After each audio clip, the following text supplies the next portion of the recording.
Good morning madam.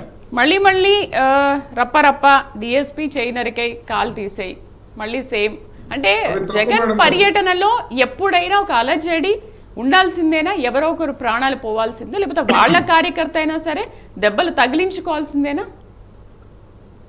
Madam ముందుగా మీకు panel సభ్యులకి ప్రేక్షకులందరికీ కూడా గుడ్ మార్నింగ్ అండి. ఇప్పుడు జగన్మోహన్ రెడ్డి గారు రైతులకు సంబంధించిన యాత్ర చేశారు అని చెప్తున్నారంటే అంతకంటే అబద్ధం ఇంకోటి లేదు. ఎందుకంటే వీళ్ళకి 11 స్థానాలు వచ్చిన తర్వాత నాయకత్వానికి సరైనటువంటి మనోస్థైర్యం లేక ఎక్కడికక్కడ ఎవరికి వారు నాయకులంతా కూడా చెల్లా చెదిరైపోతా ఉంటే వాళ్ళ పార్టీ మనుగడని మరొకసారి మాకు జనం ఫుల్గా వచ్చారు, నిజంగా వాళ్ళు రైతు పరామర్శకి వెళ్తే దరిదాపుగా 5 జిల్లాల నుంచి జనాలని సమీకరించాల్సినటువంటి అవసరం ఏముంది? మీరు నిన్నంతా కూడా మీడియాలో మనం చూస్తా ఉన్నాం. ఒక ఏరియాలో కేసులు మందు పెట్టుకొని జనాల్ని సమీకరించి అందరికీ మందు డిస్ట్రిబ్యూట్ చేసి డబ్బులు డిస్ట్రిబ్యూట్ చేసి జన సమీకరణ చేశారు. జన సమీకరణ చేయటం ద్వారా ఇక్కడ వాళ్ళు 2 ప్రయోజనాలు ఆశిస్తా ఉన్నారు. ఒకటి, వాళ్ళ పార్టీ జనబలం ఉంది, ఇంకా మాకు జనం వస్తున్నారు అని వారికి వారు ఓదార్పు యాత్ర చేసుకుంటున్నారు, సెల్ఫ్ ఓదార్పు యాత్ర చేసుకుంటూ.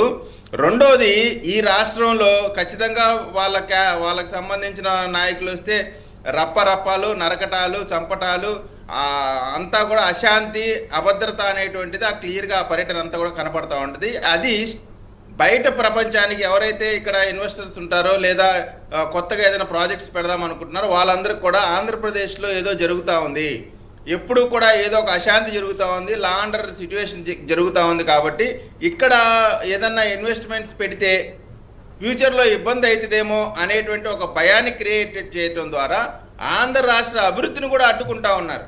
వీళ్ళ 2 ఎజెండాలు క్లియర్గా ప్రజలకు అర్థమైపోయినాయి. అందుకనే నిన్న చూస్తే జనరల్గా రైతులు వచ్చిన పంటని వాళ్ళ బిడ్డల్లాగా చూసుకుంటారు.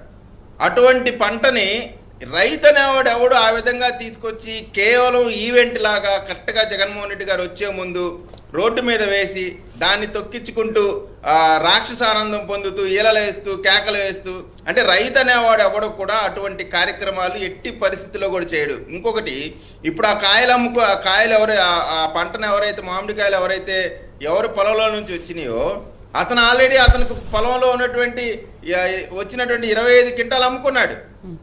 ఒక 4 క్వింటాలేమో 4 ట్రాక్టర్లు అక్కడ పెట్టుకొని ఆ విధమైనటువంటి షో ఆఫ్ చేసుకుంటూ వచ్చారు. ఇక్కడ సమస్య ఏంటంటే అసలు యాక్చువల్గా మామిడి పంట సీజన్ ఎప్పుడు స్టార్ట్ అవుతుంది, ఎప్పుడు ఎండ్ అవుతుంది? నిజంగా రైతు సమస్య గురించి మాట్లాడదలుచుకున్న వారైతే ఈ ఇష్యూని ఎప్పుడు అడ్రస్ చేయాలి? నిజంగా ఇది ఇక్కడ ఇష్యూ ఉందా? ప్రభుత్వం చాలా బాధ్యతగా 8 రూపాయలు ఖచ్చితంగా ఎవరైతే పంటను కొంటారో వారికి ఖచ్చితమైనటువంటి మార్గదర్శకాలు ఇచ్చి 8 రూపాయలు వాళ్ళు 8 రూపాయలు పెట్టి వారు కొంటాం, దానికి మ్యాచింగ్ గా ఇంకొక 4 రూపాయలు పర్ కేజీ గవర్నమెంట్ డబ్బులు ఇవ్వటం, దానికి బడ్జెట్ ను కూడా కేటాయించి డిలే లేకుండా వెంటనే వారికి డబ్బులు వచ్చేలాగా చేసి 12 రూపాయలు ఇస్తా ఉన్నారు. అయితే నిన్న జగన్మోహన్ రెడ్డి గారు మర్చిపోయా ఇంకోటి, ఇప్పుడు ఈ పంట కొనే దాంట్లో ఎక్కడ కూడా ఏ క్యాప్ పెట్టలేదండి. దానికి అంటే నిర్దిష్టంగా ఇన్ని క్వింటాలే కొంటాము లేదా ఇన్ని కేజీలే కొంటాము అటువంటి నిబంధనలు ఎక్కడా పెట్టలా. కానీ బెంగళూరుని మోడల్ గా చూపిస్తున్నారు. అంటే ఇక్కడ ప్రజలకి బెంగళూరులో ఏం జరుగుతుందో తెలియదు అనుకుంటా ఉన్నారు. స్మాల్ వరల్డ్ అనే విషయాన్ని కూడా మర్చిపోయారు.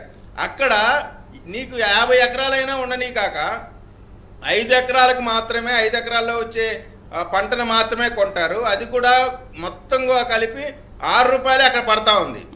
కానీ అన్ని అబద్ధాలు చెప్పి అక్కడేదో మంచి రేట్ వస్తా ఉంది అని చెప్పి, అంటే కాంగ్రెస్ ప్రభుత్వాన్ని అక్కడేదో మంచిగా చూపించాలనేటువంటి ప్రయత్నం, లేదా ఇక్కడ వారికి తెలియదు అనేటువంటి ప్రయత్నం, అక్కడ మంచి రేటు ఉంది ఇక్కడ లేదనేటువంటి ప్రయత్నం చేస్తా ఉన్నారు.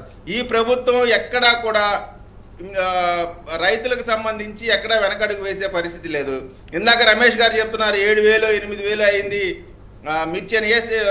ప్రపంచవ్యాప్తంగా ఎక్స్పోర్ట్ సంబంధించి రేటు తగ్గినప్పుడు ప్రభుత్వం ఇంటర్ఫీర్ అయ్యి కేంద్రంతో మాట్లాడి 7,000 8,000కి పిలిచిన దాన్ని మళ్ళీ తిరిగి 11,000 చిల్లర రూపాయలకి మినిమం రేటుగా నిర్ధారించి దానికి చేసినటువంటి ఆ రైతును ఆదుకున్నటువంటి పరిస్థితిని కూడా మనం అర్థం చేసుకోవాల్సినటువంటి అవసరం ఉంది. అలాగే పొగాకు సంబంధించి అంటే ఎక్కడ ఏ రైతు ఇబ్బంది పడ్డా వెంటనే ఈ ప్రభుత్వం అడ్రస్ చేస్తూ ఉంది, వారి ఇబ్బందులను అడ్రస్ చేస్తూ ఉంది, వారికి కావాల్సిన ఆర్థికపరమైనటువంటి తోడ్పాటుని ఇస్తూ ఉంది. కేవలం క్షుద్ర రాజకీయాలు చేయడం కోసం మాత్రమే ఈ రకమైనటువంటి కార్యక్రమాలు చేశారు. పోలీసుల్ని 2000 మందిని పెడితేనేమో 2000 మందిని ఎందుకు పెట్టారంటారు. తక్కువ మంది ఉంటేనేమో ఎందుకు తక్కువ మంది ఉన్నారంటారు. అంటే మీరు ఎక్కువ మంది గతంలో బాధ్యత గల నాయకుడైతే మన పర్యటన వల్ల జన సమీకరణ వల్ల ప్రజలు దెబ్బలు తగులుతా ఉన్నాయి, ప్రాణాలు పోతా ఉన్నాయి.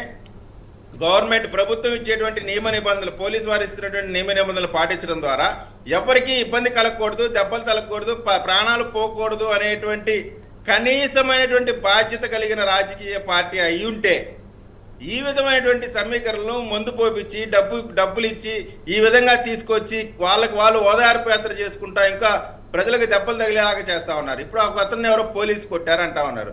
నిజంగా ఒక పోలీసులు కొట్టుంటే ఆ వీడియో ఈ పాటికే సర్క్యులేట్ చేసి ఉండేవాళ్ళు కదా. వారు ఇక్కడ ఒక్కటేనండి, ఇక్కడ అశాంతి, ఆంధ్రప్రదేశ్ లో అశాంతి ఉంది అనేటువంటిది ప్రపంచానికి తెలియజేసే కుట్ర తప్ప దీంట్లో ఇంకొకటి లేదు. కేవలం పోలీసుల్ని రప్ప నరుగుతా అంటే ఏంటండి అసలు ఎటుపోతా ఉన్నారు. వీళ్ళ బరితెగింపుకి అసలు అద్దు పొద్దు లేకుండా పోతా ఉంది. మేము అసలు ఊళ్ళ నుంచి ఖాళీ చేయించినప్పుడు జగన్మోహన్ రెడ్డి గారి కుటుంబం పరిపాలనలో ఉన్నప్పుడు కుటుంబాలు ఊళ్ళో పారిపోయే పరిస్థితి ఉన్నప్పుడు వారిని ఓదార్చడానికి వెళ్తేనే ఇంటికి తాళాలు వేశారు, తాళ్లు కట్టారు, ఇంటి మీద దాడికి వచ్చారు. వీరికి స్వేచ్ఛగా ఆంధ్ర రాష్ట్రంలో మీరు ఎక్కడన్నా తిరగండి, ప్రతిపక్ష పార్టీగా మేము ఎక్కడ అడ్డు చెప్పము, కానీ నియమ నిబంధనలు పాటించండి అని చెప్పి గౌరవప్రదంగా చెప్తే ఏంటంటే రౌడీజం ఏంటి, ఈ రాక్షస ఆనందం ఏంటి? మీలాగా మేము ఎక్కడన్నా చేశామా?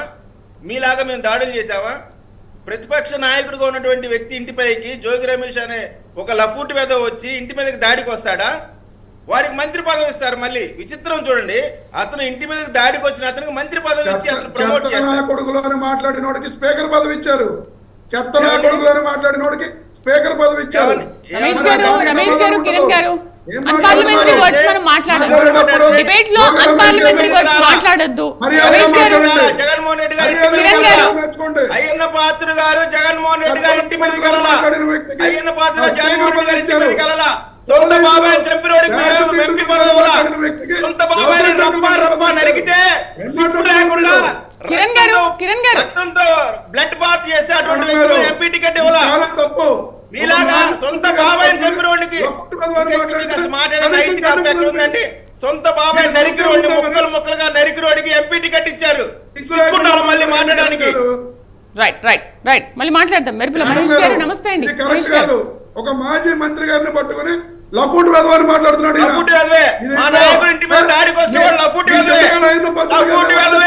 రమేష్ గారు, కిరణ్ గారు తిట్టుకోవడంలో ఎవరు తక్కువ లేదు కదా, తిట్టుకోవడంలో ఎవరు తక్కువ లేదు. మీరు వాళ్ళని తిడతారు, వాళ్ళు మిమ్మల్ని తిడతారు. ఇద్దరు అన్పార్లమెంటరీ వర్డ్స్ యూజ్ చేస్తారు. ఇక్కడని కాదు, ఎక్కడైనా బయట కూడా అంతే, ఇలాగే మాట్లాడుకుంటారు. మీరేం తిట్టలేదా అంటే వాళ్ళేం తిట్టలేదా అంటే అందరూ తిట్టుకుంటున్నారు. రైట్ మహేష్ గారు నమస్తే అండి, మాట్లాడదాం. మీరు వీడియోలు చూడండి. రమేష్ గారు మీరు వీడియోలు చూస్తూ ఉండండి, నేను మళ్ళీ మీ దగ్గర వస్తాను.